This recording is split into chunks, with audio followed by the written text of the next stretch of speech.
మనం కష్టంలో ఉన్నామని తెలియగానే శ్రీనివాస్ గౌడ్ గారు సరూనగర్ ప్రాంగణం దగ్గర ఉన్నారు. నవీన్ అన్న గారు కూడా అక్కడికి వెళ్ళి ఫోన్ చేయడం జరిగింది. మనం ఇక్కడ అక్రమంగా అరెస్ట్ చేసిందని రామన్నకు తెలియగానే కేటీఆర్ గారు ఫోన్ చేసి ఇమీడియట్గా నవీన్ మీరు ఎక్కడున్నారు, మీరు ఇమీడియట్గా నందిగాం పోలీస్ స్టేషన్ పోండి అని చెప్పడం జరిగింది. సీనన్నతో పర్సనల్గా కేటీఆర్ గారు నాతో మాట్లాడిపించి సీనన్నతో ఒక మినిట్ ఉంటాం. సీనన్నతో పర్సనల్గా కేటీఆర్ గారు నాతో మాట్లాడిపించి అన్న మమ్మల్ని పొద్దుగాల 9 గంటలకు వీడికి తీసుకురావడం జరిగింది. రైతుల పక్షాన మేము కొట్లాడుతున్నాం. ఇప్పటి వరకు మాకు సమాచారం లేదు. మా అమ్మలని రైతమ్మలనిగో మహిళా రైతులను కూడా ఇలా మాత్రం తీసుకొచ్చిండ్రు, మమ్మల్ని కూడా ఇక్కడ పట్టుకొచ్చిండ్రు, ఏం చేయాలో అర్థమైతే లేదంటే చెప్పగానే మాట వరుసకు చెప్పగానే నవీన్ అన్న గారిని సీనన్న గారు ప్రత్యక్షంగా ఇక్కడికి వచ్చినందుకు ఇద్దరికి ధన్యవాదాలు తెలియజేస్తూ మేమున్నామని నాయకత్వం కూడా రామన్న కూడా మాకు చెప్పడం, అదేవిధంగా అందరినీ కూడా పురమాయించి ఇక్కడ పంపడం కూడా రామన్న గారి ప్రత్యేకంగా ధన్యవాదాలు చేస్తూ అతి ముఖ్యంగా షాద్ నగరే గాని రాయన్నరే గాని శంషాబాద్ ప్రాంతం నుంచి పెద్ద ఎత్తున మేమున్నామన్నా ఎవరు అరెస్ట్ చేస్తారు చూద్దాం నేను అని చెప్పి పెద్ద ఎత్తున ఇక్కడికి వచ్చిన మా అన్నలు మా తమ్ముళ్ళందరికీ పేరు పేరున నమస్కారాలు. జై తెలంగాణ.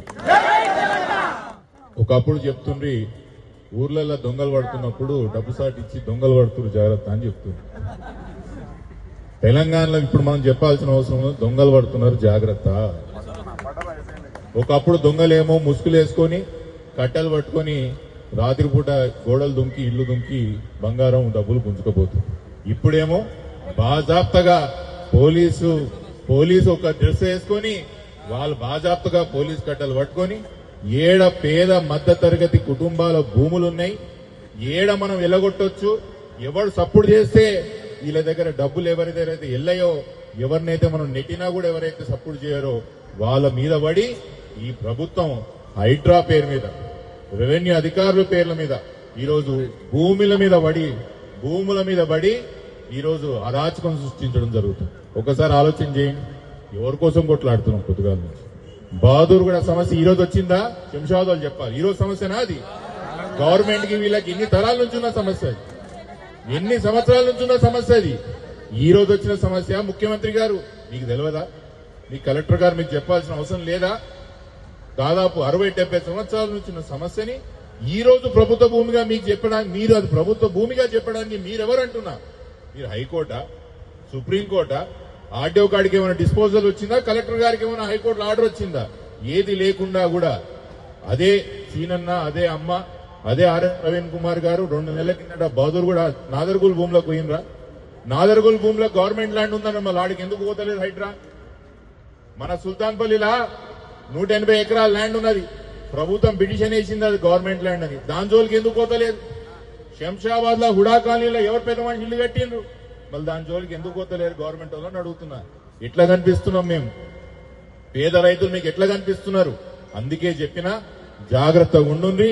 తెలంగాణ రాష్ట్రంలో దొంగలు పడ్డారు కాబట్టి ఈ దొంగలు ఉన్నట్టు కాడ అన్ని కూడా గుంజుకొని పోనీకే తయారున్నారు. ఏడ పేద రైతులు ఉన్నారు, పేద ప్రజలు ఉన్నారు. ఈరోజు ముఖ్యమంత్రి గారు చెప్తున్నారు, ఎదజించుకుంటే నేను పాలమూరు అని అంటాడు. పాలమూరుకు నువ్వు తెచ్చిన అతిపెద్ద ఫ్యాక్టరీ ఏంద్రా అంటే సిద్ధాపూర్ లో డంపింగ్ యార్డ్. అంతేనా? ఏం తెచ్చినావు రాబాయ్ ఈ పాలమూరు జిల్లా కంటే? నిన్న పోయేమాడ ఆమరాజా ఫ్యాక్టరీస్ కి రిబ్బన్ కట్ చేసి వచ్చింది. ఎవరు తెచ్చిన ఆమరాజా ఫ్యాక్టరీస్? కేసీఆర్ గారు తెచ్చింది, కేటీఆర్ గారు తెచ్చింది. సీనన్న కష్టపడి భూములన్నీ అలా ల్యాండ్ యాక్విజిషన్ చేస్తే సీనన్నని ఇంటికి పంపిరు, ఆయన అడవి రిబ్బన్లు కట్ చేసి పట్టారు. మనం తెచ్చినాం అది. ఏం తెచ్చిన ముఖ్యమంత్రి గారు? మీరు ముఖ్యమంత్రి అయి పాలమూరు జిల్లా కంటే చెప్పినా కదా, సిద్ధాపూర్ లో డంపింగ్ యార్డ్ తెచ్చింది. ఇగో సిద్ధాపూర్ ఒకటే అవుతుంది, మా శంషాబాద్ మహేశ్వరం ఖరాబ్ అవుతుంది, అవతల షాబాద్ ఖరాబ్ అవుతుంది. అన్ని 3 మా ప్రాంతాలు, ఇది కూడా మన ప్రాంతం. మీకు ఖచ్చితంగా మీ సిద్ధాపూర్ విషయంలో కూడా మనం కొట్లాడదాం, గలానికి గలం కలుపుదాం. డంపింగ్ యార్డ్ ఒకవేళ ఆయన ఆడికెళ్ళి తీయకపోతే మాత్రం ఆయననే డంపింగ్ యార్డ్లు వేసే ఒక పోరాటం మనం ఖచ్చితంగా చేద్దామని మనం చేసుకుంటూ ఇక నుంచి ఒక విషయం మాత్రం స్పష్టం. పొద్దుగాల రామన్న స్పీచ్ చూసిరా? ఏం చెప్పిండు? ఇక వరకు ఒక లెక్క, ఇక నుంచి మొదలైందా? ఈడికేలే మొదలు కావాలి. అధికారులకు కూడా నేను చాలా జాగ్రత్తగా చెప్తున్నా, రానున్న రోజుల్లో ప్రభుత్వం మాదే, దీంట్లో అనుమానం లేదు అంటున్నా. దీంట్లో అనుమానం లేదు. ప్రతి ఒక్క అధికారులను కూడా గుర్తుపెట్టుకుంటాం. మంచి చేసిన వాళ్ళని గుర్తుపెట్టుకుంటాం, చెడు చేసిన వాళ్ళని గుర్తుపెట్టుకుంటాం, భూములు గుంజుకున్న వాళ్ళని కూడా గుర్తుపెట్టుకుంటాం అంటున్నా. అతి ఉత్సాహం చేయకుండ్రి. ఈ రోజు మా ఆర్టీఓ గారికి, కలెక్టర్ గారికి చెప్తున్నా, పొద్దుగాల నుంచి మేము చుక్క నీళ్లు తాగకుండా ఇంత తినకుండా ఇక్కడ వెయిట్ చేస్తే ఒక్కరు కూడా వచ్చి మాకు సంజాయిషి చెప్పరా? ఒక్కరు కూడా వచ్చి ఆర్టీఓ కలెక్టర్ వచ్చి మాకు ఇట్లా తీసుకుంటున్నాం భూములు, వీళ్ళకి ఇట్లా న్యాయం చేస్తున్నాం రైతులకు అని చెప్పే ఒక అధికారం లేదా, మానవత్వం లేదా అంటున్నా నేను. ఇవన్నీ కూడా యాద పెట్టుకుంటాం. రానున్న రోజుల్లో ఏ బుక్ అవసరం లేదు, మీకున్న బుక్ చింపేస్తాం తెలియజేస్తూ అందరికీ కూడా నమస్కారాలు. ఇంత పెద్ద ఎత్తున మీరు అందరు ఇక్కడికి వచ్చినందుకు అందరికీ కూడా ధన్యవాదాలు.